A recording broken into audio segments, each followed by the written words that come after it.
En Chile, ese tema ha generado una crisis política. Tras la renuncia del general de Carabineros, la oposición está pidiendo la renuncia de la ministra del Interior y preparan una acusación constitucional en su contra. Vamos a ver. Queridos carabineros y familia institucional, hace unos minutos presenté y fue aceptada mi retiro voluntario con carácter de absoluto, concluyendo mi periodo al mando de Carabineros de Chile. Las sentidas palabras del ahora ex general director de Carabineros, Ricardo Yáñez, el último adiós tras presentar su renuncia. Pero ahora la despedida de Yáñez pasó a segundo plano. Esta vez las críticas apuntan a la ministra del Interior, Carolina Toá, por la evidente crisis en materia de seguridad. Una discusión que golpeó con fuerza dentro de la cartera. Respecto a la región metropolitana en particular, obviamente es la región que tiene una mayor comisión de delitos de homicidio a nivel nacional, donde hasta el día de hoy registramos 260 concurrencias por los delitos de homicidio en toda la región. Con este dramático balance se avivaron aún más las voces disidentes. Casi un fallecido por día en la región metropolitana, casi 700 homicidios a nivel nacional. En la oposición dieron un ultimátum al gobierno. Exigen la renuncia de la ministra del Interior. De no efectuarse su salida, presentarán una acusación constitucional. O renuncia la ministra Carolina Toá, junto con su gabinete de seguridad, o el mismo lunes presentaremos una acusación constitucional en contra de ella. Nosotros en Chile tuvimos una época en que la política se hacía con amenazas, pero esa época ya pasó. Nosotros no funcionamos con amenazas, el presidente de la República menos. Si dentro de las próximas horas no hay cambios profundos en el equipo de seguridad, apoyaremos la acusación constitucional. Y esto apenas el día después de la renuncia del ahora ex general Yáñez. Discusión latente en medio de las críticas a Carolina Toá, que eventualmente podría enfrentar otra vez al Congreso, ahora en una acusación constitucional. Tema sumamente complejo el que enfrenta el gobierno chileno. Hay que tener en cuenta que la delincuencia aumentó considerablemente en ese país. Según datos estadísticos, los crímenes han aumentado en un 40% en los últimos 6 años, pero los secuestros en 10 años han aumentado en más de 140%. Lógicamente, ellos se encuentran con un grave problema porque la policía o los carabineros no se dan abasto para enfrentar a la delincuencia común y les ha venido encima una ola de delincuencia transnacional, que es como la están considerando.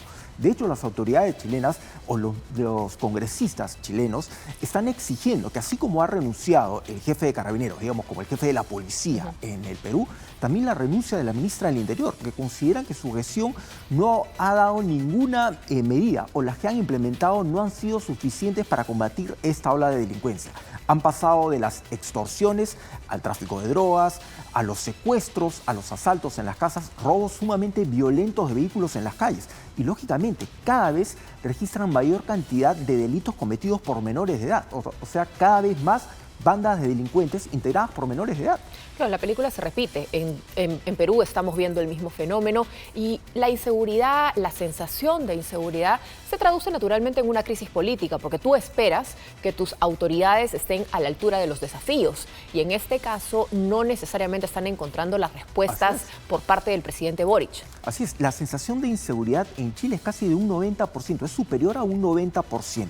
Aquí en el Perú estamos en una cifra 80 y tanto. Similar, así es, un 80 y tantos por ciento. Hay que tener en cuenta que también hay una gran diferencia, bueno, no hay una diferencia muy grande respecto a la población. Chile tiene poco más de 19 millones de habitantes, en Perú somos un poco más de 33 millones de personas.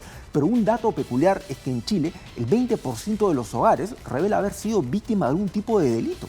Y es que ese es el problema, cómo realmente las autoridades van a hacerlo en una situación donde la ciudadanía mundial, creo, tiene esta sensación de mano dura. Queremos mano dura, queremos orden, queremos paz, queremos tranquilidad, queremos derechos para los ciudadanos de bien. Exacto. No necesariamente queremos derechos para los delincuentes. Así es, y lamentablemente en este tipo de situaciones donde hay una crisis de delincuencia, una ola de delincuencia, eso también abre la puerta a discursos cada vez más radicales. Claro. de figuras políticas que retoman el tema de la pena de muerte. En el caso de Chile, por ejemplo, de empezar a criminalizar a los inmigrantes. O sea, hay que cerrar la puerta, que ya no entre nadie más. O sea, como si el país antes de la llegada de los extranjeros o de ciudadanos extranjeros hubiese sido un paraíso y después de la llegada de extranjeros todo se pudrió. Pero no es necesariamente así. También tenían una ola de delincuencia. Hay que tener en cuenta, o sea, delincuencia interna.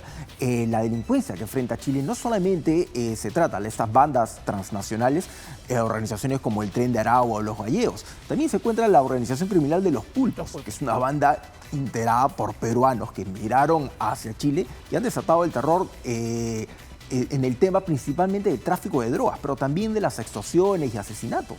Y por un lado, uno termina mirando a quién le ha ido bien luchando contra la inseguridad y termina resaltando la figura de Nayib Bukele. Cómo negar, incluso lo escuchabas en su discurso hace poco en Naciones Unidas, donde explicaba que sus políticas han generado los cuestionamientos a sus políticas de mano dura o de cárcel han sido dedicadas a aquellos criminales, en contraste con la libertad que tienen ahora millones de habitantes en su país de poder hacer empresa, de poder vivir en paz, de no estar sometido a la mara salvatrucha, ¿no? Así es, un tema sumamente delicado, y más si tienes en cuenta que estas medidas, por ejemplo, en el caso de Bukele, por ejemplo, han terminado generando que los países cercanos denuncien que toda la delincuencia se ha ido hacia sus propios países y que ellos ya tampoco tienen posibilidad de poderla enfrentar. Hay que tener en cuenta que también que Nayib Bukele enfrenta una menor cantidad de población. Claro. Entonces, lógicamente, las medidas que se pueden aplicar se pueden articular de otra manera en países más grandes, como el nuestro, por ejemplo.